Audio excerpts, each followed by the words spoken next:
საქართველოს მთავრობამ აჭარაში ციტრუსის სუბსიდირებისათვის თანხა სარეზერვო ფონდიდან უნდა გამოყოს. მსგავსი შინაარსის განცხადებით საქართველოს მთავრობას პარლამენტის ვიცე-სპიკერი მურმან დუმბაძე მიმართავს. დუმბაძე რამდენიმე დღის წინ საქართველოს სოფლის მეურნეობის მინისტრის მოადგილის მიერ გაკეთებულ განცხადებას გამოიხმაურა, რომელშიც დანელია ციტრუსის სუბსიდირების საჭიროებას კითხვის ნიშნის ქვეშ სვამდა. საქართველოს პარლამენტის ვიცე-სპიკერი მთავრობას მოუწოდებს ციტრუსზე სუბსიდიის გაცემა მანამდე გაგრძელდეს, ვიდრე გლეხის საკუთარი მოსავლის რეალიზებას დამოუკიდებლად შეძლებს. მე მაქვს ინფორმაცია, რომ საქართველოს მთავრობა არ აპირებს სუბსიდირებას ციტრუსებთან დაკავშირებით.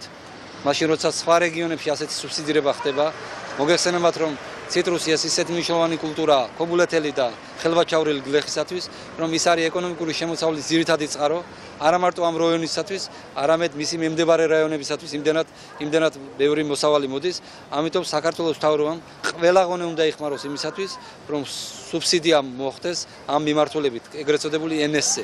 ეს არის არასტანდარტულ ნაყოფზე, როგორც ყოველთვის იყო 10-12 მილიონი ლარზე არის ლაპარაკი და საქართველოს მთავრობამ ყველა სარეზერვო ფონდი უნდა ამუშავოს იმისათვის, რომ არ დაზარალდეს ხელვაჩავრელი და ქობულეთელი გლეხი.